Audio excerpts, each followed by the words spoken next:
No provoques la lucha contra tu enemigo si no has calculado quién está contigo y cuántos vendrán a combatirte a ti. Nunca frunzas el ceño para perdonar y no tires la piedra en primer lugar, ni desvíes jamás la vista por decir la verdad.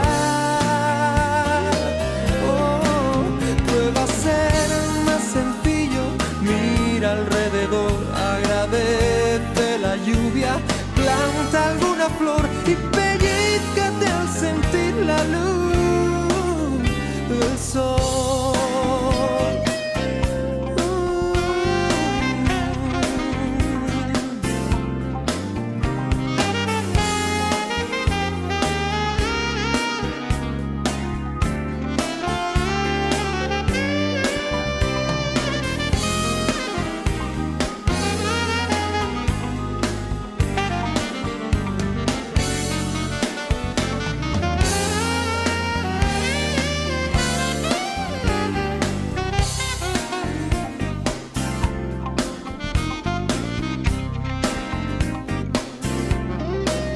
Y si llegas a tropezar en tu camino, no escondas la cara, aunque hayas caído, tendrás que aprender para recomenzar. Bien, amados hermanos, vamos a estar estudiando la Biblia en esta mañana y vamos a leer Efesios capítulo 6, versículos 5 al versículo 9. No obstante, deseo hacer unas preguntas para que usted mismo, allí donde está, las pueda responder. Y allí donde usted se encuentra, pueda hacer una evaluación y al ser expuesto a estas palabras, hoy tengamos más convicción de qué es ser cristiano. La epístola a los Efesios, una de las 4 cartas de la prisión, como se conocen históricamente, nos hablan de la gracia de Dios, la gracia del Evangelio, la gracia que es en Cristo mismo, la gracia que es en la persona del Hijo de Dios. Y quiero iniciar a través de estas preguntas. Usted las va a responder, usted que toma nota. La primera pregunta es, ¿usted disfruta su labor? ¿Usted disfruta lo que hace laboralmente? ¿La profesión que usted tiene, con la cual estudió, es acorde a su trabajo? ¿En lo que usted se desempeña es realmente lo que le place? ¿O realmente la labor que usted tiene fue la que le tocó? El texto entonces a leer es Efesios capítulo 6, versículos 5 al 9. Y quiero leer en favor de ustedes, amados hermanos.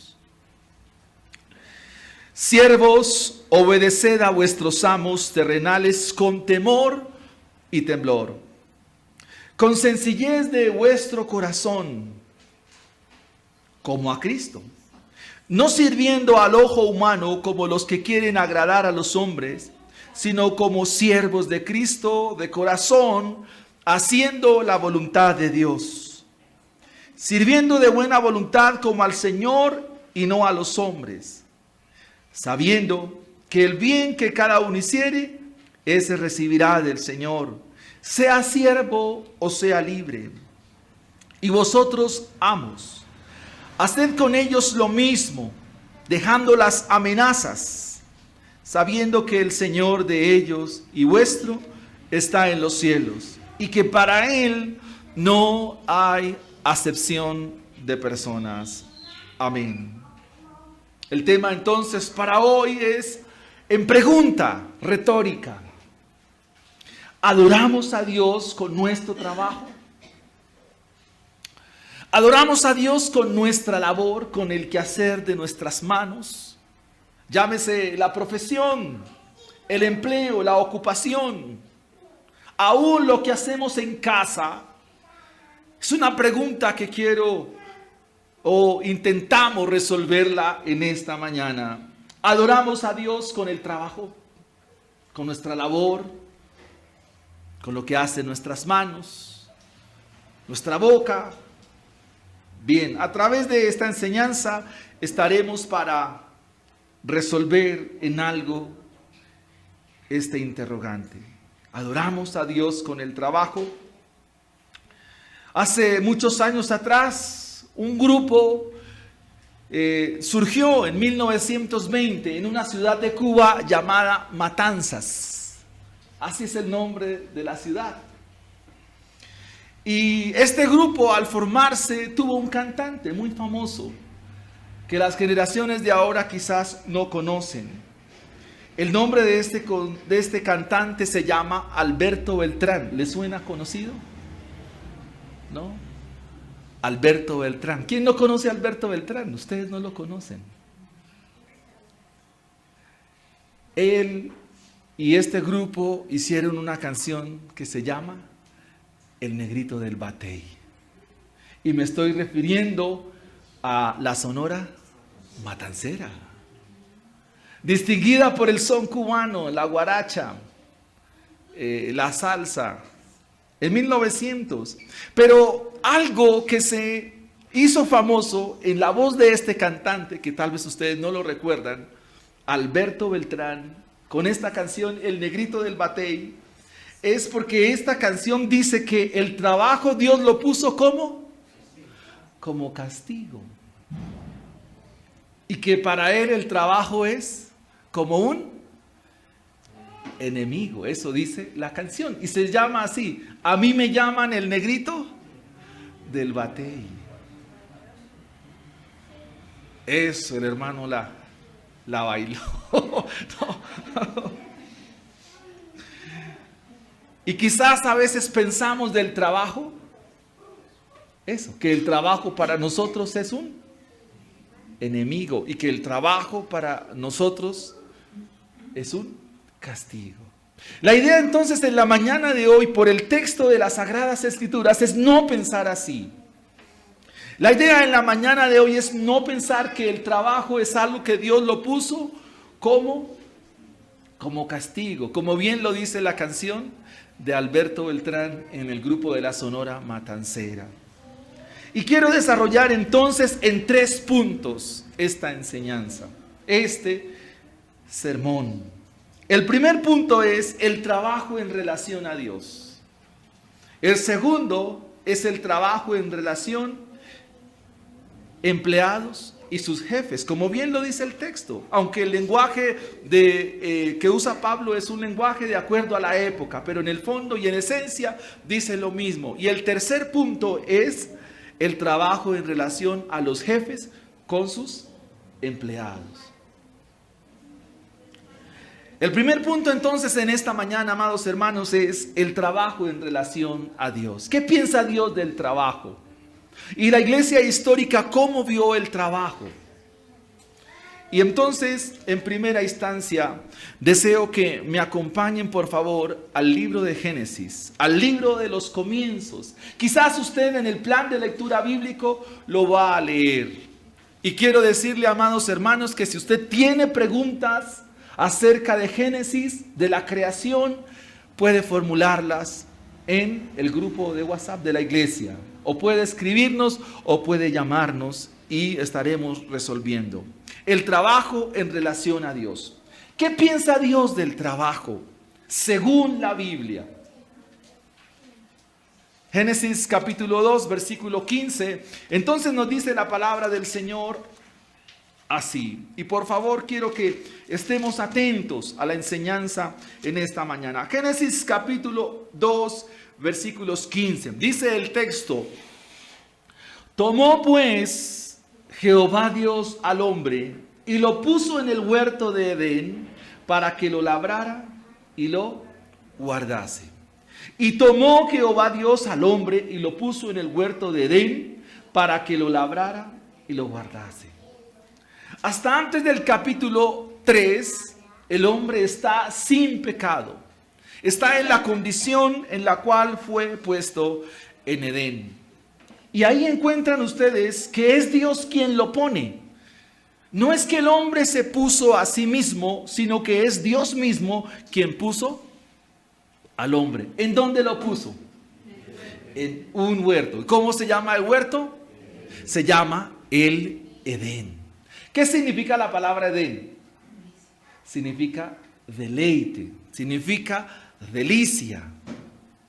¿No les da a entender ustedes que el lugar donde está puesto el hombre es un lugar de deleite, es un lugar de delicia, ¿verdad? Y entonces el hombre es puesto allí en un lugar. Ahora, según la Biblia, según este texto, ¿qué tiene que hacer el hombre dentro de este lugar? Dice, hay dos palabras, ¿verdad? Y fue puesto el hombre en Edén, fue puesto por Dios, ¿para qué? Hay un para, o sea, hay un propósito. Esa palabra para indica, es una preposición que indica un propósito. Es decir, que según la Biblia, el hombre está puesto en Edén, está puesto en este lugar, ¿para qué? Para labrar y para guardar. Ahora, ¿qué significa la palabra labrar en el contexto de Génesis? Significa hacer producir la tierra. El término nos habla de producción, de que como el hombre es puesto en Edén, es puesto en términos de que debe trabajar la tierra. Pregunto, ¿había trabajo para Adán al comienzo? La respuesta es sí. O sea que el trabajo no es el resultado del pecado, sino que antes de la caída el hombre tenía que trabajar. ¿En dónde? En un lugar. En un lugar. Ahora, la otra palabra que acompaña el y dice para que lo labrara y para que lo guardara. ¿Y qué significa guardar en el contexto hebreo? Significa administrar. Significa mayordomear. ¿Y qué es la mayordomía? Es hacer un uso correcto de las labores y funciones que se le habían encomendado o que se ha encomendado.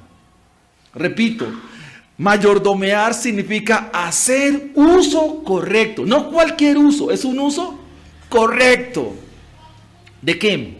De las labores y funciones que al hombre se le han encomendado. Vamos a poner un ejemplo. Nuestro país, Colombia, es famoso por varios productos. Nuestro país es famoso por la variedad de cultivos y de los pisos térmicos y las diferentes regiones que tiene nuestro país. Colombia es una bendición desde ese punto de vista. ¿Qué producto nos identifica como colombianos? El café, ¿verdad? El café colombiano es un café notorio en el mundo. Es más, hace muchos años atrás se hizo un equipo de ciclismo. ¿Cómo se llamaba? Café de Colombia. Y se hizo famosa una tienda. ¿Cómo se llama? La tienda de Juan Valdés. Y eso habla de la identidad, eso habla de lo que es la tierra colombiana. Pero al mismo tiempo, con la tierra colombiana, se hizo famosa Colombia por otro producto. ¿Cuál fue? La cocaína. Y entonces, la tierra que debía producir no solo café, no solo debería producir plátano, yuca, no solo debía producir, sino que también la tierra ahora produce otras cosas y no son beneficiosas. Entonces ahí el hombre no está haciendo uso correcto de las responsabilidades con las cuales se les provee la tierra. ¿Para qué se proveyó la tierra? Para hacer un uso correcto, para ser buenos mayordomos, buenos administradores del recurso que Dios nos dio. ¿Para qué? Para bendición. Pero cuando hablamos de mayordomía y del uso correcto de las labores y funciones que se nos han encomendado, encontramos aquí un bache. ¿Por qué? Porque si miramos las estadísticas de Colombia, no sé cuántas hectáreas son sembradas con cultivos ilícitos. Y no solo la plantación de coca, sino también la plantación de amapola, que sobre la década de los 90 también se hizo famosa en nuestro país. Desde ese punto de vista, el hombre no hizo uso adecuado de lo que se le había encomendado. O sea, la labor de cultivar la tierra no es correcta, porque eso está atentando contra un semejante, en razón de perjudicar a juventud, ancianos en el mundo entero con este gran problema que se ha salido de las manos y que no sé cómo Dios, no sé cómo las entidades lo frenen. Muchos hablan de legalizarla, otros hablan de consumo libre, y no solo de cocaína, sino también de marihuana y todas estas cosas que surgen. Pero el punto es que si entendemos el texto de Génesis 2:15, podemos entender que el hombre tiene unas responsabilidades laborales y que el hombre tiene unas responsabilidades de administración y de mayordomía. De esta manera, se plantea que el trabajo, si es con este enfoque de bendecir, si el trabajo es con este enfoque de hacer las cosas según las disposiciones de Dios, el trabajo es una gran bendición. De esta manera se nos expresa en los 10 mandamientos. Ahora, la labor de trabajar y la labor de tener una ocupación, hay que hacerla dentro de un plazo que Dios mismo estableció. ¿Cuál es ese plazo?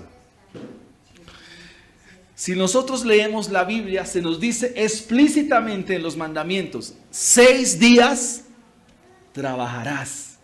¿Cuántos días hay que trabajar? 6 días. En ellos harás toda tu obra. ¿En cuánto tiempo hay que trabajar? En 6 días. Hay que hacerlo todo en 6 días.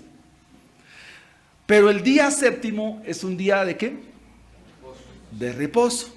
Corresponde al 4.º mandamiento. Acuérdate del día de reposo. ¿Para qué?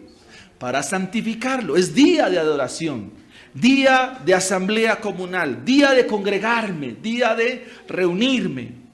De eso es lo que dice Génesis 2:2.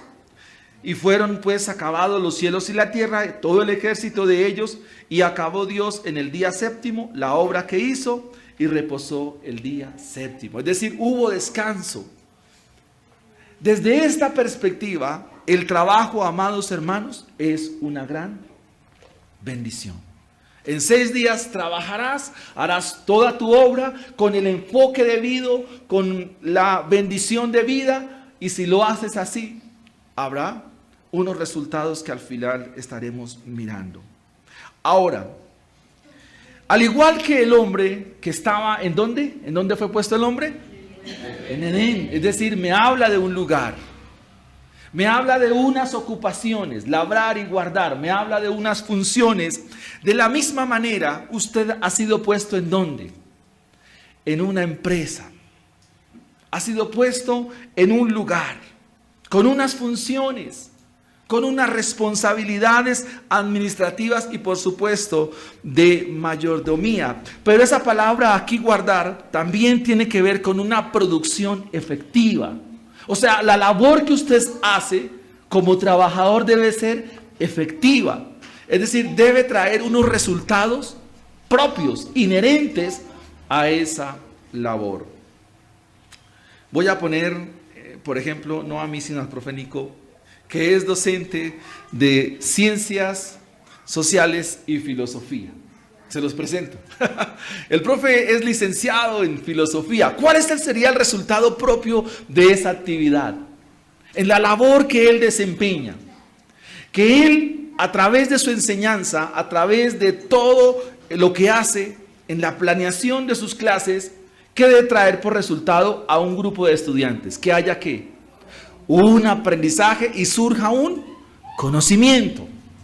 Y ese conocimiento les dé un nivel, les dé un estándar frente a los parámetros y requisitos que exige la organización o la entidad que regula la educación en Colombia, que se llama el MEN, Ministerio de Educación Nacional. Eso desde el punto de vista de la docencia. Voy a poner otro ejemplo acá en mi hermano Marco. Mi hermano Marco Antonio, él es... su oficio, su ocupación es reparar. ¿Qué reparamos? Lavadoras. Servicio doméstico. ¿Cuál sería la función o el enfoque? Que todo lo que sus manos hagan con respecto a los electrodomésticos queden funcionando, o sea, la reparación tiene que ser efectiva, excelente. Y así con cada una de las labores que cada uno de nosotros desempeñamos. Si eso es de esa manera, el trabajo en sí mismo se te va a volver una bendición y se te va a volver un deleite, porque entonces tendrás por resultado que todo lo que tú haces, ¿cómo va a salir? Bien, bien. Y en ese mismo enfoque, en esa misma perspectiva, habrá grandes beneficios. Probablemente tengan que más clientes, los estudiantes lo van a buscar para las clases, lo van a buscar para que le hagan, a usted lo van a buscar como una persona productiva. Y aquí viene una aplicación del legado de la historia de la Reforma en el cristianismo. Cuando Martín Lutero, el gran reformador, el 31 de octubre de 1517 pone las 95 tesis en la ciudad de Wittenberg, Alemania, no solo se opuso al mercantilismo y comercio de la fe a través de las indulgencias por medio del catolicismo romano, sino que también estableció las profundas virtudes que tiene la labor y el trabajo en medio de una sociedad. Y estableció que el trabajo no solo es una manera de adorar a Dios, sino que el trabajo también es santo. Y un error que como cristianos y como creyentes hemos cometido es pensar que el trabajo no tiene nada que ver con el evangelio. Para nosotros como cristianos, la labor que en cada uno desempeñamos o la labor que trabajamos tiene por requisito buscar también la santidad. La santidad en las iglesias no solo es cantando o levantando las manos y adorando al Señor. Al Señor también se le adora trabajando. Y es lo que queremos que ustedes y yo podamos entender en esta mañana. Luego entonces el trabajo en relación a Dios se formula de acuerdo a la siguiente ecuación. ¿Qué es una ecuación? Una igualdad de dos partes. Y quiero que usted la escriba. Ser evangélico igual ser buen trabajador. ¿Fácil la ecuación? Ser evangélico igual buen trabajador. Es una igualdad. Es una ecuación. Si usted es buen cristiano, ¿qué va a ser? Buen trabajador. Pero ¿dónde está entonces el problema? En que los cristianos no han entendido que trabajar es igual a glorificar a Dios. Y en la contraparte o la antítesis a lo que estamos diciendo, a esta gran verdad, encontramos muchos cristianos, primero, flojos para trabajar, muy malos empleados, llegan tarde, no entregan las cosas a tiempo y su trabajo deja mucho que decir. Y ese es el gran problema de mucho cristiano. Y como el legado de los cultivos y de todo lo que es Colombia, un legado terrible que sacarlo a veces de la gente es muy difícil, y es el dinero, ¿cómo? Fácil. Es un problema que se volvió un problema serio, porque todo el mundo quiere ganársela fácil. Y aquí el asunto, según la Biblia, es ganarse la vida, pero ¿cómo? Trabajando. Y eso me lleva a una cita muy especial. Génesis capítulo 3, versículo 19. Y yo le quiero mostrar que la manera como una persona, según el trabajo en relación a Dios, es según como Dios lo estipuló. Queridos hermanos, pretenderse ganar las cosas por otro medio que no sea el trabajo es afrenta al Evangelio. El Señor dijo, es trabajando. Un presidente de nuestro país era famoso por la frase, trabajar y trabajar. Génesis capítulo 3, versículo 19 dice, por favor subráyelo, si nunca lo había visto, hoy lo va a leer usted en estos días. Con el sudor de tu rostro. ¿Con el sudor de qué? De tu rostro. ¿Qué va a pasar con el sudor de tu rostro? Comerás el pan. ¿Hasta cuándo? ¿Hasta cuándo? Yo le pregunto, ¿en Dios, según la Biblia, hay jubilación? Bueno, descansé, hermano. Yo descansé en esta mañana, porque yo pensaba algún día pensionarme, pero pues... Sabemos que el sistema de nuestro país, el sistema de social, seguridad y de prestación de ley, no hablemos de eso esta mañana, no me interesa. Porque si no, entonces... Pero, ¿qué dice la Biblia? ¿Hasta cuándo hay que trabajar? ¿Sabe qué dice la Nueva Versión Internacional? Una traducción de la Biblia dice, con el sudor de tu frente te ganarás el pan de cada día. O sea, hay que trabajar ¿hasta cuándo? Hasta el último aliento, hasta el último suspiro hay que trabajar. Hay que trabajar. Y a veces uno pensando, bueno, ¿y cuándo me pensiono? ¿Y para qué? ¿Para no hacer nada? No, el Señor dijo, trabaje hasta el último suspiro de su vida. Eso es lo que piensa Dios. Y la Biblia nos da los parámetros en cuanto a este punto de la relación, el trabajo en relación a Dios. Nos presenta que el trabajo es santo y nos presenta también que al diligente Dios lo bendice, pero al negligente y al perezoso le viene la pobreza. Al laborioso, al que hace las cosas bien, al que hace las cosas con interés, va a ir bien. Y eso es vivir sabiamente y tendrá bendición. Pero dice la Biblia que al necio la pobreza le llueve. ¿Quiénes entendieron esto? En la época del siglo XVI, en la gran reforma protestante, se entendió que el trabajo es santo y que trabajar consiste también en adorar a Dios. Y esa es la pregunta. Entonces, ¿adoramos a Dios con nuestro trabajo? Y hablemos aquí del trabajo en la casa. Estoy hablando con las amas de casa. ¿Ustedes creen que dejar con un trapero el piso bien limpio glorifica a Dios? Si entendemos eso, tenemos una buena comprensión también del Evangelio. Lavar la ropa. ¿Qué trabajo es refregar las camisas? Sobre todo esos puños, esos cuellos. Eso es honrar a Dios también. ¿Cuánto les gusta lavar la loza? Ese es un trabajo, ¿verdad? Todo eso implica adoración a Dios. Y desde ese punto de vista, si lo entendemos, también es un trabajo, porque las mamás trabajan también en casa. Preparar el almuerzo es un trabajo, eso no se hace solo. Preparar la comida, eso es un trabajo. O sea, trabajo sí hay, en la casa hay harto trabajo. Limpiar vidrios, ventanas, barrer, sacar polvo, eso es un trabajo. Y si lo hacemos bien, entonces tenemos una buena comprensión del Evangelio. El trabajo honra a Dios, amados hermanos. Cualquier ocupación que ustedes hagan, si la hacen bien, no porque les toca, honrará y glorificará a Dios. Y eso entonces nos lleva a nuestro segundo punto, que lo encontramos en Efesios capítulo 6, versículo 5. Y ahora entramos a nuestro segundo punto. ¿Está claro el trabajo? ¿Qué piensa Dios del trabajo en relación a Dios? ¿Está claro, hermanos?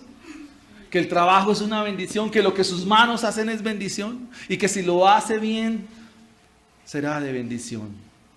Aquí un punto importante, hermanos, que se me pasa antes de entrar al segundo punto. Si yo trabajo bien, a usted le van a dar una paga. Al comienzo del año hay un rifirrafe entre el gobierno y las empresas para mirar en cuánto queda el salario mínimo. Pero quiero decirle que cualquier salario, si está en el marco de la bendición de Dios, Dios lo hará rendir al 100 por 1. Porque Dios es fiel y poderoso es Él. Ese salario que usted recibe, esa paga por su trabajo, por la inversión de su fuerza, por la inversión de su tiempo, trae una bendición. ¿Para quién? Para su familia. Y también será una bendición para la iglesia. Porque es de allí de donde se separan los diezmos y las ofrendas, y con ello se extenderá el reino y la predicación del evangelio. Lo hablaremos mucho más adelante, pero por ahora le quiero decir que ese salario que usted recibe, del cual bendice a su familia, se bendice usted mismo, también por medio de ello, Dios bendice también la iglesia. Dios bendice la congregación y el reino y la predicación es avanzado. Y por eso entonces el consejo del apóstol Pablo en este segundo punto, versículo 5. Siervos, cambiemos la palabra aquí siervo y hagámoslo un poco más contextual, empleado. Ahora, si usted es su jefe, ahorita hablamos, si usted es el mismo jefe. Siervos, ¿qué dice? ¿Qué encuentran en el texto? Siervos, empleado. Usted que está empleado, ¿qué tiene que hacer? Obedecer. Usted como empleado está llamado ¿a qué? A obedecer. Aquí la palabra siervo es la palabra que hemos sacado históricamente, diácono o servidor, o diácono en español. Un diácono, un servidor. Pero este servidor o este empleado tiene que obedecer. ¿Y cómo tiene que obedecer según el consejo del apóstol? ¿Qué dice ahí? ¿Obedezcan a quién? A sus jefes. A sus jefes. Todos en nuestras empresas y en nuestros lugares de trabajo que tenemos, algo que se llama jefes, y unos jefes que son inmediatos y otro un jefe superior, ¿verdad? Entonces, ¿qué nos dice o qué nos aconseja el apóstol? Siervos, obedezcan ¿a quién? A sus jefes terrenales. Pero menciona dos características importantes. ¿Cuáles son? Con temor y con temblor, dice el texto. Leámoslo ahí. Siervos, empleados, obedezcan a vuestros amos terrenales con temor y con temblor. Y esa palabra temor implica respeto. La Biblia nos dice que Dios puso las autoridades y que todas las autoridades, aunque sean en una empresa, están puestas por Dios y tenemos que respetarlas. Ahorita hablamos de los jefes, porque yo sé que hay jefes que no son como quisiéramos, mas la Biblia nos dice que tenemos que respetarlos. A los jefes hay que respetarlos, porque son ¿qué? Nuestros jefes. Es la autoridad, correcto, que Dios nos puso. Y esta palabra respeto significa también honra. Uno encuentra dentro de muchas empresas a los empleados irrespetando ¿a quiénes? A sus jefes. ¿Cómo los irrespetan? Hablando mal de ellos. Muchas empresas se hacen corrillos. Y estos corrillos terminaron en una palabra y en algo con lo cual, en lo personal y por mis convicciones, estoy muy en contra. Queridos hermanos, en lo personal, y es una opinión muy personal, yo estoy en contra de los sindicatos.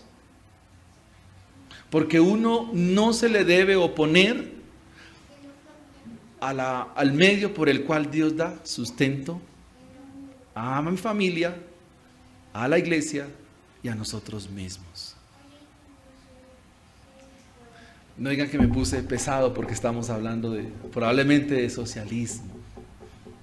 El problema está en que muchos jefes tampoco han entendido los parámetros bíblicos y no han entendido también qué es ser un verdadero jefe.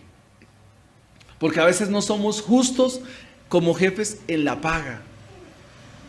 Hablaremos de ello ahorita. Por ahora concentremos en el texto, en que Dios a nosotros como empleados nos dice expresamente a sus jefes, respételos, dice el texto, con temor y con temblor. Y esa palabra temblor es la palabra que usa Pablo como tromos. Dice, cuando usted tenga a su jefe, no solo respételo, sino también tiemble. Y aquí la palabra tromos habla de sea sincero con él. Y quiero presentar lo contrario. En muchas empresas nosotros encontramos empleados lambiscones o lo que llamamos empleados lisonjeros, que viven adulando al jefe y viven ahí como ahí adornándolo ahí al pie de él, porque no son sinceros. Aquí la palabra tromos tiene mucho que ver con la sinceridad de usted como empleado. O sea, no lo haga para complacer a su jefe, por lo que nos dice el versículo 5 al final, sino hágalo con sencillez de vuestro corazón. ¿Y qué significa acá ser sencillo de corazón? Significa que su labor hágala con integridad, porque no estamos sirviendo al jefe que Dios nos ha puesto, sino que de fondo y de plano estamos sirviendo al mejor de los jefes, al jefe de jefes, que es Jesucristo. Cuando hagamos nuestra labor, hágalo siempre pensando en que estamos sirviendo a un jefe mucho mayor, al mejor de los jefes y al mejor de los patronos. Y se llama Jesucristo. Es lo que Pablo está dando a entender. ¿Por qué? Porque en el contexto del Imperio Romano se tenía por costumbre de que los empleados en la condición de siervos eran aquellas personas que aún podían comerciarse.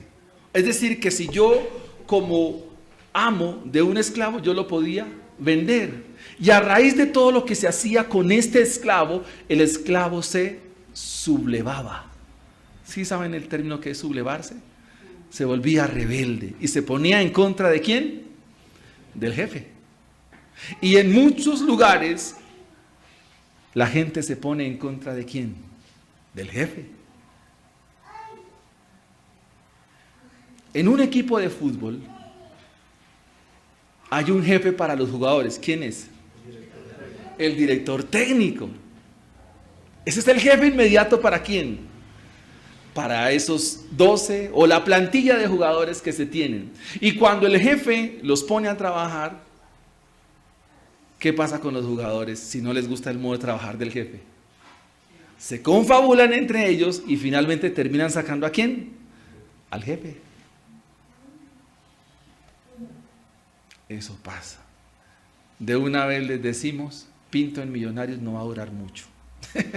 Porque es un jefe, es un muy buen técnico, que pone a trabajar la gente. Y a la gente no le gusta ¿qué? No le gusta trabajar. Entonces ese es el problema. Pero nosotros que somos cristianos y que somos creyentes, ¿cómo tenemos que ser con nuestros jefes? Temerosos, respetuosos y sinceros con él. Y usted pudiera decirme, pero hermano, usted no sabe qué clase de jefe tengo yo. Si usted lo conociera.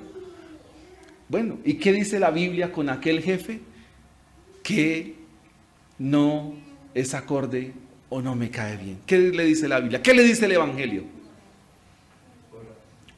Ore por él. Ore. Porque en el lenguaje de Dios, aunque mi jefe no sea cristiano y no sea creyente, es mi prójimo. Y Dios me exige en el Sermón del Monte, por medio de palabras del Señor Jesucristo, que el jefe debe ser honrado. Y parte de la honra es orar por él. ¿Tiene usted un jefe negrero? ¿Un jefe que lo exprime? Ore por él. Tal vez Dios a usted le está haciendo entender muchas cosas por medio de ello. Dice el versículo 6, no sirviendo al ojo, es decir, que no se preocupe usted si lo están mirando. Hay gente que si la miran, trabaja. Y si no la miran, deja de trabajar.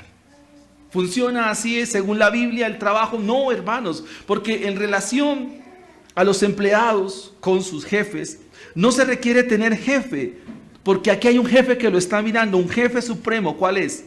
El Señor Jesucristo. Dice, no sirviendo al ojo como a los que quieren agradar a los hombres, sino como a siervos de Cristo. En última instancia, mi labor, mi trabajo, mi empleo, la ocupación que yo tenga, me hace ser siervo ¿de quién? De Cristo. De Cristo. El versículo 7 dice, sirviendo de buena voluntad. Se lo quiero decir en términos de nuestra obra. Haga su trabajo de buena gana. ¿Me comprende el término? Haga el trabajo de buena gana. Hágalo con agrado, con gozo. Con gozo. ¿Usted siente gozo al trabajar? ¿Usted siente gozo al ir a su empresa? ¿Es tan gozoso que usted se levanta cantando porque dice, me voy a trabajar? ¿O es aquella persona que habla mal del trabajo? Y sus hijos a veces lo escuchan. Créanme que nunca van a tener deseos de trabajar. Haga el trabajo, dice el versículo 7, de buena voluntad, de buena gana. Versículo 8. Sabiendo que el bien que cada uno hiciere, recibirá del Señor, sea siervo o sea libre. Pregunto, ¿trabajar bien con gozo según la Biblia trae recompensa? ¿Sí o no? Sí, hermanos. Y le quiero dar uno de los ejemplos más lindos de toda la Biblia. Su nombre es José. ¿Cómo hacía José el trabajo? ¿Cómo le fue en la casa de Potifar? Acusado injustamente por una mujer resbalosa y peligrosa. Su nombre es la esposa de Potifar, que lo asediaba, lo acosaba sexualmente. Y por él ser temeroso de Dios fue ¿a quién? A la cárcel. Y dice que en la cárcel, que el jefe de la cárcel no tenía de qué ocuparse mayormente, sino que todo estaba al cuidado ¿de quién? De José. ¿Por qué?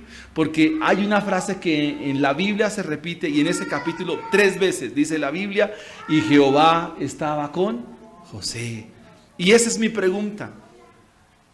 ¿El Señor está con usted? ¿El Señor está con usted ahí desarmando la lavadora, en las clases, en su diferente labor? ¿El Señor está ahí con usted?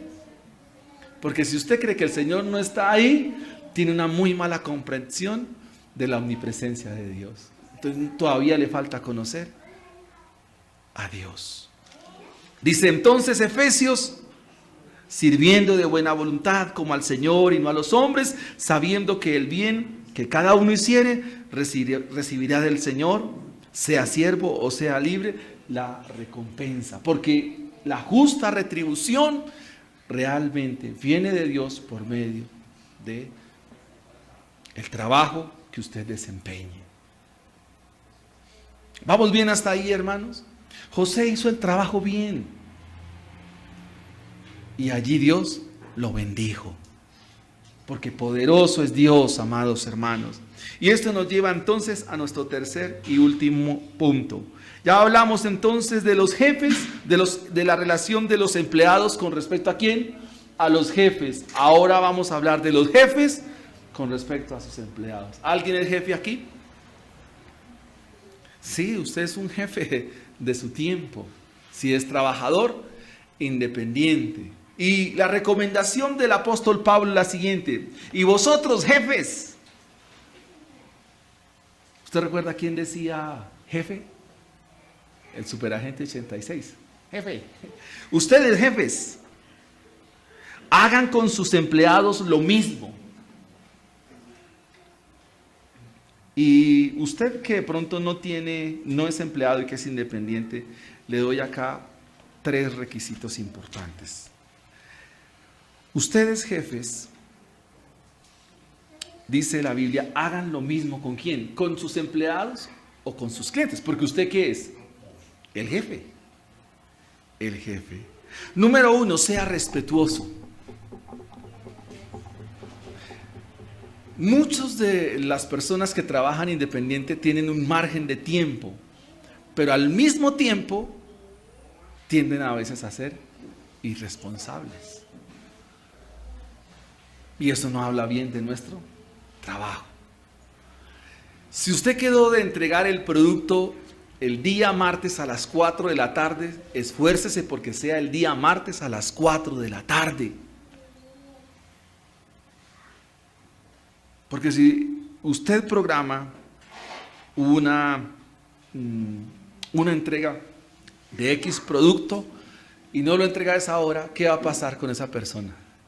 No la va a encontrar de muy buen genio. A los que son jefes se les recomienda eso. Sean personas respetuosas, personas sencillas. Hay jefes que por lo que son jefes no se les puede ni mirar, ni tocar. Llegar hasta allá no es fácil, a la oficina del jefe. Pero Dios dice a través de este texto, y vosotros amos a hacer con ellos lo mismo, es siendo jefes respetuosos, jefes sencillos, jefes íntegros. ¿Y qué dice el texto? Dejando las amenazas. Uno encuentra a veces en la vida laboral jefes que viven amenazando ¿a quién? A los empleados. Y la próxima lo echo. Si le sirve, bien. Si no, váyase. Y estoy hablando de jefes cristianos. Jefes que tratan mal. ¿Usted se imagina usted sirviéndole al Señor y que el Señor le diga, y la próxima lo echo o la próxima le va peor? ¿Usted tiene jefes o encuentra gente así?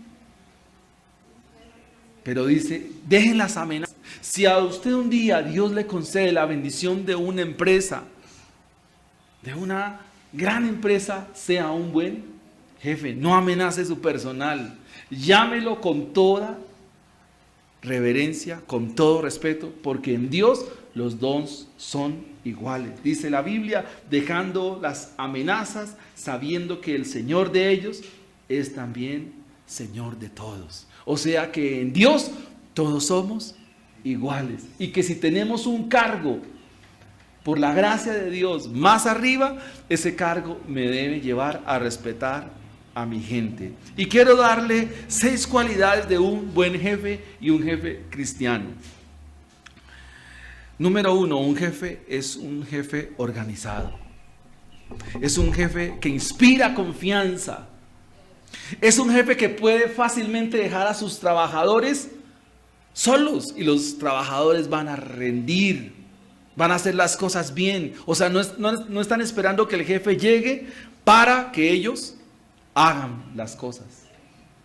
Un jefe, según la Biblia, es un jefe respetuoso, no vive amenazando al personal. El día que le dice que lo va a echar es porque le hace un debido proceso y le dice, por favor, pase por la liquidación. Es un jefe justo, y aquí estaremos hablando de un jefe que paga bien, que paga no conforme a las disposiciones laborales en las cuales se está, sino que es justo con lo que paga a sus empleados. Es un jefe íntegro, es transparente en sus cosas, es honesto, es sin doblez. La palabra íntegro significa no esconde nada, así como él es, así como se ve, así es. Y finalmente es un jefe que inspira. ¿Tiene usted jefes así? ¿O usted es un jefe así? Probablemente en nuestra congregación no tengamos muchos jefes. Pero lo que sí la Biblia nos dice es que hay un jefe de jefes. Y su nombre es Jesucristo. Y con eso cierra el versículo 9. Para Él no hay acepción de personas. ¿En cuanto a qué? Porque es una palabra que pudiéramos decir, Dios hace acepción de personas. ¿En cuanto a qué? En cuanto a que Él es Señor sobre todas las cosas. Es Señor sobre todos. Y la pregunta entonces es, como trabajador, como hombre laborioso, como mujer laboriosa, usted ya se rindió a los pies de este Señor. Y pudiéramos hablar entonces de personas jubiladas, y con todo el respeto de mi hermano Pedro, y me parece que el tío es jubilado también. La pregunta es, ¿en qué trabajan ustedes? ¿En qué se ocupan? Bueno, les dejo el interrogante, porque en Dios ya sabemos que todos los días hay que trabajar. En Dios no hay jubilación. Porque uno puede decir, yo soy pensionado. Bueno, sí, chévere. Amén, qué bendición. Pero hay que buscar qué hacer. Hay que buscar en qué ocuparse. A pesar de que estemos jubilados. Y los que no nos vamos a pensionar, pues nos toca seguir ¿qué?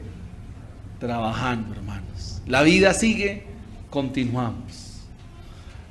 ¿Qué pensamos entonces en relación a Dios? Que el trabajo es una gran bendición. Nunca se le olvide eso. Trabajar es una gran bendición. Llámese en casa o en la empresa donde Dios lo puso. Haga las cosas bien. Número 2, si usted es un empleado, respete a su jefe, los empleados inmediatos, respételos, hónrelos y hágalo sinceramente. Y número 3, el trabajo en relación a los jefes. Si usted es una persona que trabaja en un lugar y Dios le dice usted es el jefe, trate a sus empleados, a su gente, trátela bien, inspírelos, ore por ellos, si es de esa manera.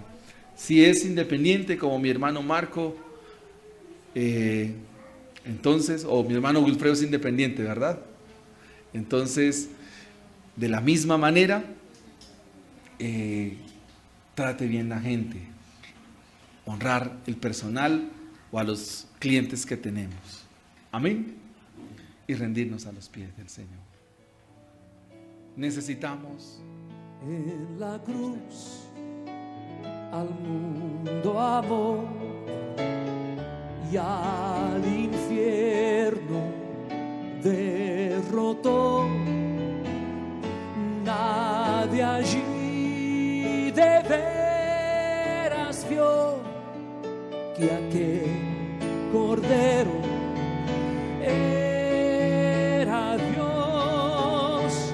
Al cordero gloria, de su amor la historia, fuente de la redención.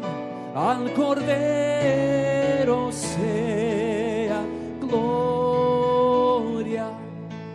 Con los santos me veré en la eternidad y al cordero le daré la gloria.